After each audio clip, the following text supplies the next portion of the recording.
À la une des quotidiens parus ce lundi 19 août 2024, nous allons démarrer par Dakar Presse.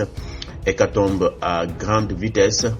Un nouvel accident survenu ce samedi à Koumpentoum a causé la mort de 8 personnes.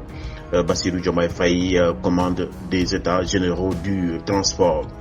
À la une de Dakar Times, révélation de l'ex-DG de l'ONAS, Cheikh Dieng. Qu'attend le procureur pour ouvrir une enquête sur les scandales de l'ONAS, s'interroge donc le journal Dakar Times. Et puis Rewmi Quotidien, un week-end macabre, 10 morts par accident. C'est à lire dans Rewmi Quotidien. Besbi, le jour, dribble politique gagnant. C'est la révélation donc de Besbi qui revient également sur les propos de Adji Mbergane Kanouté. Si Sonko ne fait pas de DPG, ce serait une offense au chef de l'État. À la une du quotidien national Le Soleil, lutte contre la recrudescence des accidents de la route, l'État corse les mesures. C'est à lire dans ce quotidien qui revient également sur Jean-Baptiste Tine, le général qui vient de décrocher son doctorat à l'université Cheikh Anta Diop de Dakar. Yor revient sur le Djoubanti, marché au port, les allégations mensongères de l'intersyndicale mise à nu. C'est à lire dans ce quotidien qui revient également sur le Magal de Touba 2024. La RTP mobilise les opérateurs pour une meilleure qualité de service. L'info, recomposition politique et conquête du pouvoir, le Parti socialiste face à son destin. L'info également qui revient sur le congrès de l'AFP, le successeur de Niassi bientôt connu selon le journal. À la une de Source A, pour loyer non payé, le bureau de la poste Dakar Étoile niche au centre de ville fermé au-delà du 31 août prochain. C'est à lire dans ce quotidien. Et puis Libération revient d'abord sur les accidents 7 mois après un choc à Koumpentoum. Document explosif aide à la presse, la piste de l'argent.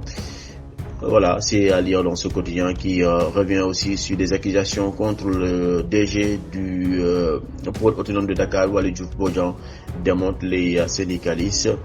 À la une du quotidien L'Observateur, accident, la solution, les pistes proposées par des acteurs du transport, l'horreur de Koumpentoum racontée par des rescapés.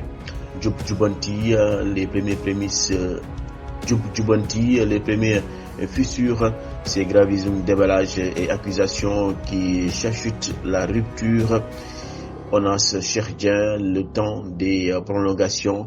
On est dans une situation ambiguë, un peu confuse, et ce qu'on attend, c'est un effort de clarification. L'Observateur également revient sur le téléfilm d'Arrêt Coach, l'histoire des retrouvailles et d'un retour sur scène à lire dans ce quotidien. L'As revient aussi à sa une sur les prochaines législatives. Les femmes du PDS à l'offensive, c'est ce qu'on peut lire dans ce quotidien. Et puis affectation dans des régions peu stratégiques, Bouya en avant-marche. C'est à lire dans l'As, la rupture de contrat avec ses voitures sénégal, la colère de l'Arabie Saoudite contre les autorités sénégalaises. À la une de Vox Populi qui revient sur la recrudescence des accidents mortels, les cadavres s'empilent sur nos routes, 19 morts en 4 jours, c'est à lire dans ce quotidien qui revient sur le démenti du nouveau DG de l'ONAS qui fait des précisions par rapport à l'achat d'un véhicule.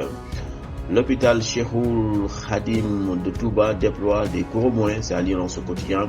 Et puis le chef d'État Bassirou Diomaye Faye magnifie le rôle des guides religieux dans la stabilité du pays.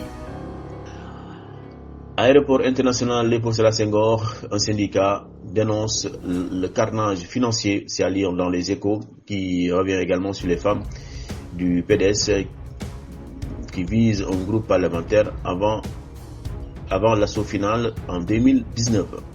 Succession de Moustapha Niasse à l'AFP, Mbaye Dione prend date et décline ses ambitions.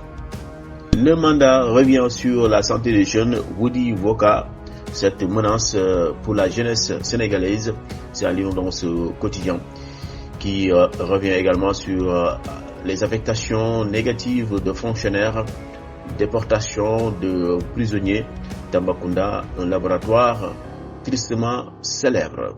Walf Quotidien, soupçon de corruption et de conflits d'intérêts, le projet mis à mal.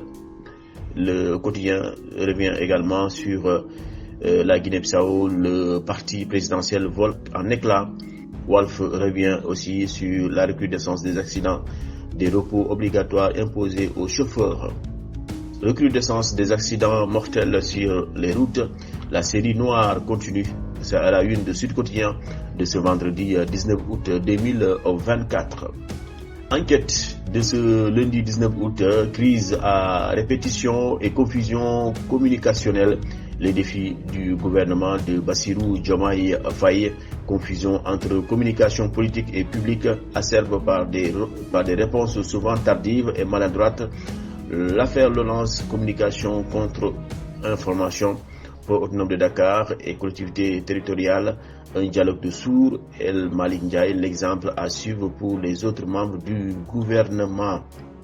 Accident de la route, Malick Ndiaye brandit le bâton, c'est à lire dans Enquête quotidien. Le quotidien, rupture d'un contrat avec Aquapower, rupture sur la ligne Dakar-Riyad, le prince héritier ne décolère pas, Mary Teuw Niane fraîchement écondi. C'est à lire dans ce quotidien. L'AFP prépare l'après-Niasse. L'État démarre ses représailles sur des séries d'accidents notés au Sénégal. Et puis souvenir, Jacques Diouf marque toujours la FAO 5 ans après sa disparition.